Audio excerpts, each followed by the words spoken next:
tous et à toutes. Je suis ravie de vous retrouver aujourd'hui en cette période charnière de l'équinoxe du printemps. Cet instant où le soleil éclaire de ses rayons le tout premier signe de la roue zodiacale que l'on nomme Bélier. À l'instar d'Hercule, nous reprenons courageusement notre cheminement à travers les 12 étapes du zodiaque. Une nouvelle occasion pour nous dégager de nos illusions, pour lâcher certains masques devenus trop encombrants. Ce cycle s'amorce alors que l'ombre de la nuit cède la place à la lumière du jour. Avec ce 20 mars, nous franchissons la porte de l'Orient. Cette porte qui garde en son sein tous les possibles. Chez les Perses, ce jour était considéré comme le plus joyeux de l'année. Alors, je vous souhaite en ce 20 mars une très belle année astrologique. En passant ce portail, nous ressentons les forces s'inverser, permettant ainsi à la conscience de jaillir de l'ombre. Quelle est la symbolique de ces 4 portails qui scandent l'année astrologique cycle après cycle? Dans le dictionnaire, un portail se définit comme étant la porte principale qui donne accès à un lieu important. Donc franchir un portail donne l'occasion d'expérimenter quelque chose d'important. Lorsque nous pénétrons dans un lieu sacré, plus nous avançons dans ce lieu, plus nous ressentons les vibrations s'élever en puissance.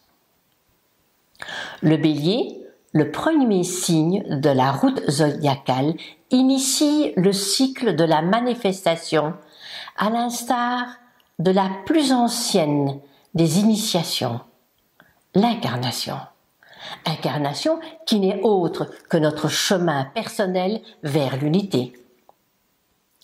Cet état ne peut s'installer que dans la fluidité d'une invitation intérieure. J'ai noté pour vous une phrase de Ramta qui illustre bien notre mission humaine. Il n'y a de rédemption pour l'homme que dans la découverte de son essence divine. Cette découverte est en vous, germant déjà. Quelle est la réalité astronomique de l'équinoxe de printemps? En changeant d'hémisphère, notre astre solaire traverse le plan équatorial terrestre. Notre soleil est alors au zénith de l'équateur céleste. L'équinoxial est un des 2 points d'intersection de la ligne des équinoxes avec la sphère céleste. Les 4 portails sont fondamentaux. Ce sont des vortex puissants. Ils coïncident au passage du soleil dans les 4 points que compose la croix cardinale, suivant le rythme naturel des saisons, passant de l'élément feu à l'air, de l'air à la terre, de la terre à l'eau. Chaque porte de cette croix cardinale coïncide à un des bras de la croix de vie. C'est le Bélier qui ouvre la porte du printemps, accompagné de son gardien Mars. Le Cancer ouvre la porte de l'été, accompagné de la gardienne la Lune. La Balance ouvre la porte de l'automne, accompagnée de la gardienne Vénus. Et le Capricorne ouvre la porte de l'hiver, accompagné du gardien Saturne.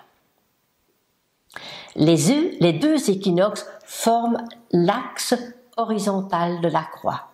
Les 2 solstices forment l'axe vertical de cette même croix. Chaque fois que cette croix est actionnée, des ouvertures nouvelles se manifestent à travers les 4 signes cardinaux. Chaque saison complète la précédente. Le passage d'une saison à l'autre s'accompagne de vibrations très différentes. C'est la raison pour laquelle nous sommes souvent déstabilisés, voire fragilisés à ces moments de changement de saison, ce que la médecine chinoise avait saisi il y a des millénaires. La conception de l'énergie du printemps Bélier s'amorce dans la matrice du signe du Cancer, ce signe qui accompagne notre étoile lorsqu'elle franchit le portail du solstice d'été. Le gardien du portail du printemps, Mars, nous accompagne, lui, au cours de ces 3 mois de ce printemps. Soyez conscients de sa présence, de ses énergies, faites appel à ses capacités de dynamisme, à ses esprits d'initiative pour atteindre vos objectifs. Tout au long d'une année, nous cheminons de signe en signe, expérimentant de multiples défis. Chaque nouvelle lune initie une nouvelle mission, chaque pleine lune accueille une nouvelle moisson. Au rythme du zodiaque, nous évoluons de cycle en cycle. Pendant des années, j'ai été présente mensuellement pour vous éclairer sur les aspects planétaires à ces moments solilunaires. En 2018, je souhaiterais vous accompagner au moment du passage des 4 portails de l'année en décryptant ensemble les mouvements planétaires de ces 4 saisons.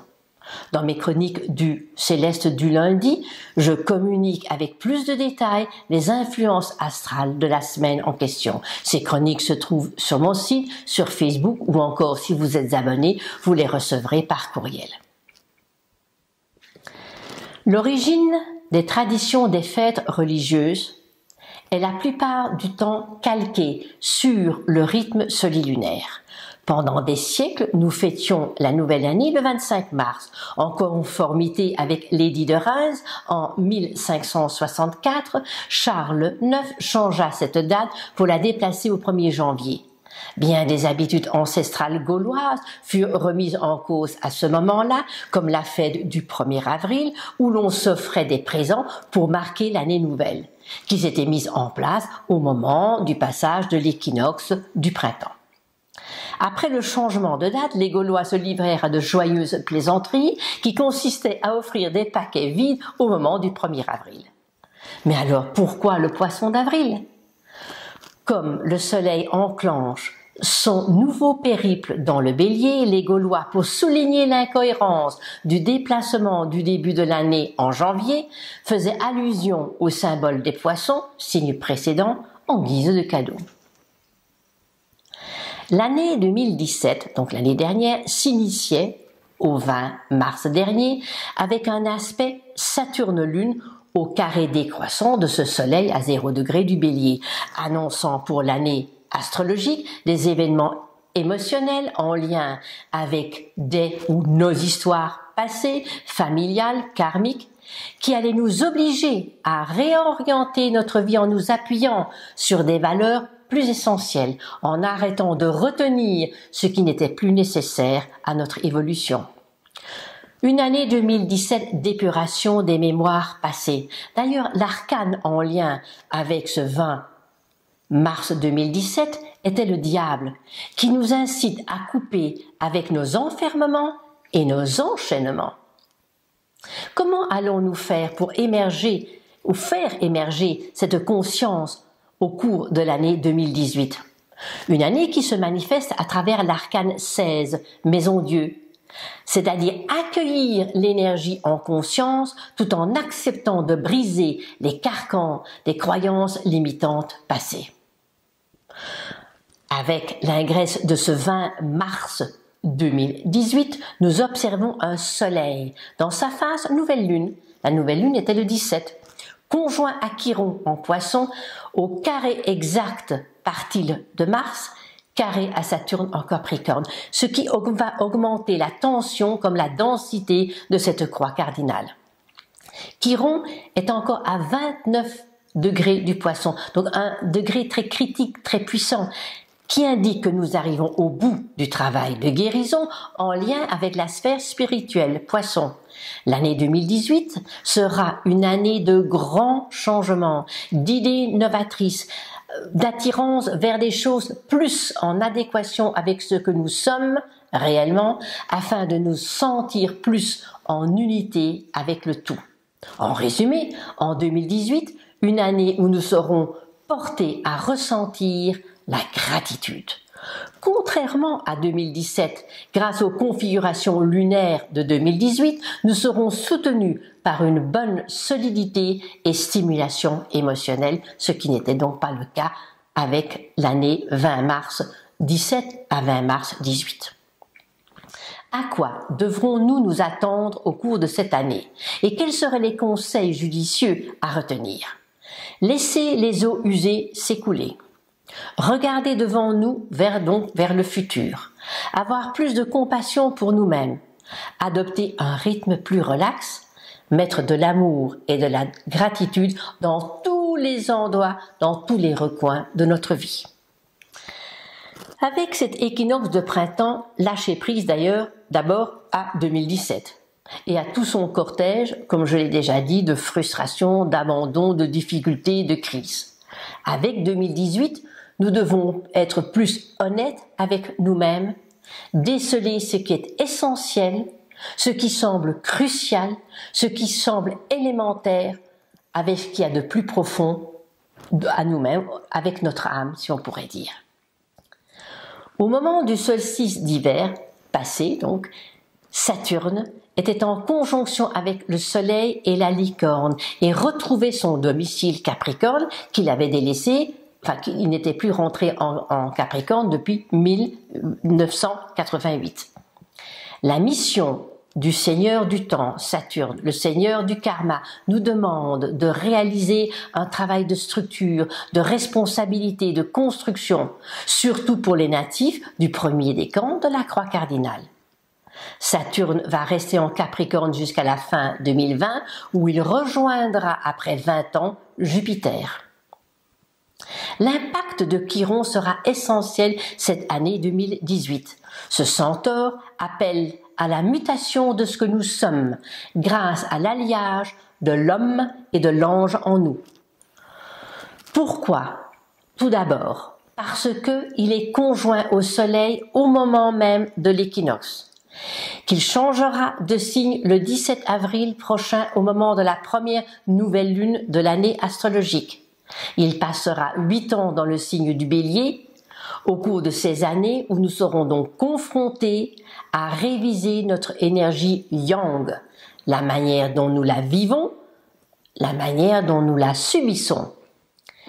Les remontées seront très virulentes au cours de ce printemps, ceci dû à l'emplacement de Jupiter en Scorpion, ce Jupiter qui est rentré en octobre dernier dans le signe du Scorpion jusqu'en novembre prochain. Autre point fort, Uranus rentrera dans le Taureau au 15 mai 2018. Uranus a un cycle de 84 ans. Avec Uranus, on pense à 1781. On pense aussi aux différentes révolutions qui ont jalonné le 18e et 19e siècle. Révolution américaine, française, révolution industrielle. Avec Uranus, on a besoin d'innover. On prévoit d'ailleurs des avancements technologiques majeurs dans l'ensemble des disciplines. Pendant les années précédentes, 2010-2018, Uranus a transité le Bélier et nous a poussés à nous libérer des chaînes du passé afin de mettre en relief notre identité. Les événements rencontrés nous ont poussés à faire exploser tous les masques, toutes les chaînes de notre personnalité afin de nous acheminer vers les besoins de notre âme en osmose avec notre individualité. Fermons nos livres contenant les vieilles équations et commencions à inscrire des formules inédites dans un nouveau livre intitulé 2018. Je vais passer en revue les différentes planètes qui auront un influx au cours de ce printemps. Mercure rétrograde le 23 mars jusqu'au 16 avril. Lors de sa rétrogradation, une planète, peu importe laquelle, se rapproche de la Terre, ce qui nous donne l'occasion de voir les événements autrement, d'une manière plus pragmatique. Ce renversement nous oblige, d'une certaine façon, à aborder la situation sous un angle différent que d'habitude. C'est pour cela que se manifeste en même temps, surtout avec Mercure, de la distraction, de la nervosité, de la confusion. Pour toutes les rétrogradations planétaires, l'endroit de votre carte du ciel où cette planète rétrograde en signe et en maison sera le lieu où vous devrez réviser vos objectifs. Le moment fort de cette rétrogradation de Mercure aura lieu à la conjonction inférieure autour du 1er 2 avril, week-end de Pâques, à 11 degrés du Bélier. Journée qui vous donneront la possibilité de dépasser une situation de crise. Et il est probable que les événements mis en place au début avril porteront leurs fruits seulement à la fin du mois, clôturant ainsi les discussions amorcées à la mi-mars dernier. La boucle de Mercure. Pensez à revisiter aussi les événements vécus autour des mars-avril 2011, il y a 7 ans, et mars-avril 2005. Tous les 7 ans, Mercure rétrograde au même endroit du zodiaque. Mars, qui a un cycle de 2 ans, transite le Capricorne entre la mi-mars et la mi-mai. La planète Mars est exaltée dans le Capricorne. Nous pourrons voir nos ambitions à la hausse ou être tentés de nous engouffrer dans plus de responsabilités. Il faudra simplement faire attention aux excès. Quel est le lien que vous pourriez faire avec la même période, il y a 2 ans, en 2016? Avec cet aspect, il serait bon d'accepter ces possibilités ou les possibilités ou vos possibilités actuelles de descendre un peu plus dans vos profondeurs.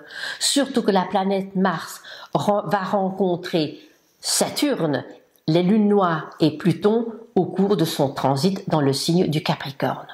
Nous parlerons de la rétrogradation de cette planète au moment du solstice d'été. Je vous demanderai simplement d'être attentif à votre manière d'agir ou de réagir à la fin du mois de mai, surtout si vous avez une planète autour du 4e degré du Verseau.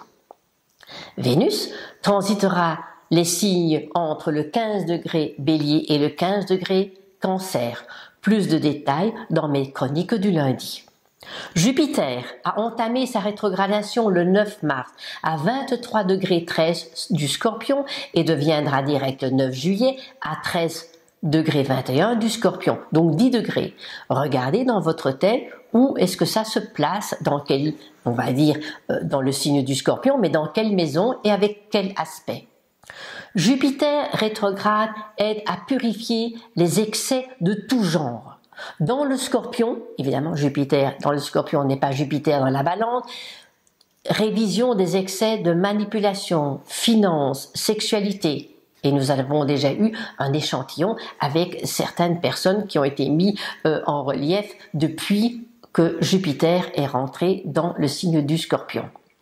Jupiter rétrograde favorise notre besoin de nous débarrasser de nos masques, de nos illusions, de nos faux semblants. On peut parler de modification de conscience grâce à une plus grande lucidité de nos valeurs, de nos possessions intérieures. Restez attentifs à ce qui se passera au moment de l'opposition inférieure, moment clé de la rétrogradation, le 9 mai à 19 degrés du Scorpion, et faites le lien avec votre amorce de remise en question concernant vos comportements excessifs, les vôtres, qui auraient démarré le 9-10 janvier dernier. Il n'y a jamais de hasard, vous verrez, et il est toujours bien de faire le lien entre ces différentes dates des boucles de rétrogradation. Il est possible que vous rechercherez à vous améliorer en efforçant de transmuter ce qui bloque grâce à l'approfondissement et à la compréhension des mécanismes invisibles.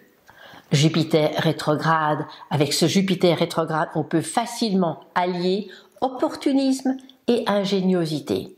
N'oubliez pas dans ce travail que les vieilles peurs, nos vieilles peurs, peuvent court-circuiter ou limiter l'ensemble de nos élans. La confiance en soi s'édifie ou s'érige en puissance grâce à nos énergies transformatrices. Mais il arrive, lors de l'amplification de certaines émotions conjuguées à des perceptions d'infériorité ou de mal-être, que les comportements peuvent se transformer alors en mesquinerie, en jugement, voire en calomnie. Ce transit de Jupiter conduit à modifier les valeurs qui sous-tendent nos croyances. Et le travail de Saturne en Sagittaire, de Noël 2014 à Noël 2017, a été très porteur, car il nous a déjà poussé à mettre de l'ordre et de la structure dans l'ensemble de nos idéaux. Saturne, très puissant dans le Capricorne, dans son domicile, deviendra rétrograde le 17 avril à 9,9 du Capricorne. Il deviendra direct le 6 septembre à 2,33 degrés, donc à peu près 7 degrés de reculons. Nous en reparlerons dans la prochaine vidéo, mais pensez déjà à ressentir cet événement autour de la fin juin, 27-28 juin, au moment donc de l'opposition Soleil-Saturne, qui se fera juste après le passage du portail du solstice d'été. Saturne assure toujours la pérennité des choses dans le temps, et lorsque Saturne est rétrograde, il y a une invitation à lâcher prise aux limites, à accueillir plus de confiance en soi. Ces acquisitions sont complexes car demandent de notre part de nous dépouiller de nos vieux conditionnements. Saturne conditionne. Avec Saturne rétrograde, surtout si nous l'avons dans le thème natal, soyons attentifs à nos attitudes compulsives de contrôle, à vouloir tout limiter, cloisonner, attitudes que l'on adopte pour compenser toujours d'anciennes peurs, ou une vulnérabilité excessive, ou encore des inquiétudes latentes. Une chose est sûre, tant que nous sommes dans le contrôle, nous ne pouvons évoluer dans nos liens relationnels, nous ne pouvons évoluer dans notre quête spirituelle. Uranus, j'en ai déjà parlé, rentre en Taureau le 15 mai au moment de la nouvelle lune du Taureau, au trigone de Pluton Capricorne, tandis que Uranus, conjoint à Mercure, trigone Saturne, va être au double carré de l'axe des nœuds, surtout du nœud sud, conjoint à Mars, Verseau. Le message est clair, changement radical de l'ensemble de nos valeurs, quelles qu'elles soient, matérielles, corporelles, affectives, spirituelles, écologiques, alimentaires. Naissance d'une nouvelle mentalité où l'objectif est coopération, où l'objectif est ouverture, où l'objectif est conscience, où l'objectif est honneur, où l'objectif est amour. Pour cela, nous devrons au cours de ces 8 prochaines années réajuster nos comportements afin qu'ils soient alignés à ce nouveau paradigme. Neptune, en Poisson, a été au trigone de Jupiter à la fin de l'année 17, le sera encore toute l'année 18. Cet aspect bénéfique nous permet de respirer avec notre cœur et non avec notre mental. Neptune deviendra rétrograde le 18 juin à 16,30 degrés des Poissons. Regardez où cela tombe dans votre thème, comme à chaque rétrogradation. La vie va nous amener à laisser tomber nos interprétations limitatives du passé et d'arrêter de blâmer ce passé en permanence de tous nos problèmes. Les déceptions que nous rencontrerons procèdent à une purification qui va nous obliger à abandonner nos illusions et surtout toutes nos impossibilités. Chaque déception est un cadeau car elle nous permet de réajuster notre perception face aux choses, face à la réalité de l'existence. Grâce à ces opportunités neptuniennes, nous pourrons opter pour des idées plus positives, plus encourageantes, plus stimulantes. Sachez qu'être la proie d'inquiétude, de stress, d'angoisse est une énorme perte d'énergie, un vrai gaspillage. Neptune rétrograde nous dirige vers une totale acceptation des choses. Ce n'est pas soumission des choses. Pluton, en Capricorne depuis 2008, continue son travail de forgeron. Le 22 avril, il deviendra rétrograde à 21,17 degrés. Ces vibrations, là où elles se trouvent dans notre thème, nous guident dans nos profondeurs les plus cachées et met ceci au prorata d'un abandon complet à tout pouvoir ou à toute puissance quelle qu'elle soit. En général, nous vivons des situations paradoxales quand Pluton est rétrograde. Si Pluton nous permet de mieux, si Uranus rétrograde nous permet de mieux voir notre vécu, Neptune rétrograde nous donne les moyens de dissoudre ce qui n'est plus nécessaire, Pluton rétrograde fait vivre les choses en direct, en live, nous transformant jusqu'au fin fond de nos cellules. C'est pour ça que ces transits sont toujours si puissants et si forts. Chiron, ce support de résilience, va changer de signe le 17 avril, laissant son travail de cautérisation des souffrances liées aux abandons qui sont en lien avec notre connexion spirituelle, philosophique ou galactique, ce sentiment terrible de ne pas être connecté à la source, ce sentiment d'être déconnecté, ce qui a pu occasionner au cours de ces 7 dernières années des fuites, des suicides, des déprimes ou encore des délires mystiques. Toutes les expériences vécues depuis 2010 ont été nécessaires pour retrouver cette unité perdue, d'où l'importance de méditer afin de retrouver cette connexion perdue et ouvrir notre champ de conscience vers d'autres plans plus subtils, plus élevés. Pour cela, lâcher l'attachement excessif au passé et surtout lâcher l'attachement à notre petit ego. Au cours de son passage de 8 ans dans l'énergie du Bélier, un autre travail nous attend, celui de guérir et de cautériser notre partie masculine émettrice. Les lunes noires corrigées, vraies et licornes seront toutes en Capricorne au cours de ce trimestre. Elles retrouveront dans un petit balai de va-et-vient Saturne et Pluton, renforçant ainsi le travail de nettoyage en profondeur des abîmes inconscientes de notre psyché. L'axe des nœuds lunaires avancera en reculons du 13e degré au 7e degré du Lion, continuant à nous éclairer de leur lumière afin de ne pas dévier de la direction solaire. Un petit mot sur la position des nouvelles lunes au cours de ce trimestre, plus de détails dans mes chroniques célestes du lundi.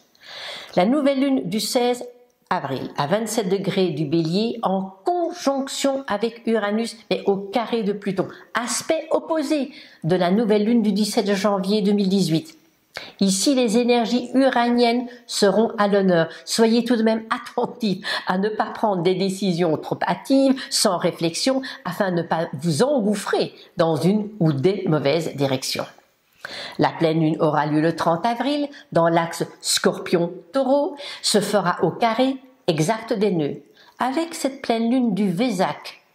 Accueillir les énergies de bénédiction qui seront très puissantes cette année, afin de rester aligné à votre quête en adéquation avec votre foi, même si cela va nécessiter de votre part de lâcher certaines vieilles croyances. La nouvelle lune du 15 mai se fera à 25 degrés du Taureau, nouvelle lune en trigone à Pluton, mais opposée à Jupiter. Et c'est le jour où Uranus a choisi de rentrer dans ce deuxième signe de la roue zodiacale qui correspond à un tournant majeur de l'année astrologique. La pleine lune se fera le 29 mai dans l'axe Sagittaire-Gémeaux. Les dualités ou des dualités, des diversités semblent remonter à la surface. Il faudra faire le choix entre l'ancien et le nouveau. Il faut choisir. Initiative que vous pourrez faire grâce à l'intégration de vos énergies masculines. La nouvelle lune du 13 juin se fera à 23 degrés des Gémeaux, une nouvelle lune dont il faudra se méfier car elle porte en elle beaucoup de confusion. En bref, au cours de cette lunaison, restez sur votre identité et ne la troquez pour rien au monde. Le solstice d'été se fera le 21 juin 2018 et nous nous retrouverons à ce moment-là pour une autre vidéo. Comme nos cellules vibrent à l'énergie de tout ce qui nous entoure, comme un papier buvard, en développant toutes ces perceptions, nous devenons de plus en plus sensibles, vous le constatez. C'est pour cette raison que nous devons renforcer notre système nerveux, car c'est lui qui régit notre corps. Alors pensez à profiter de la nature, de la musique, à prendre du temps pour méditer ou tout simplement pour goûter au silence. C'est par le système nerveux que nos cellules sont en contact télépathique avec l'ensemble de nos possibilités. Vous pourrez me suivre en me consultant sur mon site où vous découvrirez les informations concernant toutes mes activités, mes formations sur l'approfondissement de l'astrologie, mes stages initiatiques avec Barbara Alatas à Paros en Grèce, mes ateliers corps et âme avec Claire Dupré sur Avignon, Port-Navalo, Paris, Villeneuve d'Ascq. Je reste ou nous restons à votre disposition pour toute autre information concernant le travail de groupe ou un travail plus individuel. Je vais vous quitter sur cette phrase de Gita Malas. La souffrance n'enseigne pas, la souffrance n'élève pas, la souffrance n'est pas nécessaire. C'est la grâce la plus sacrée.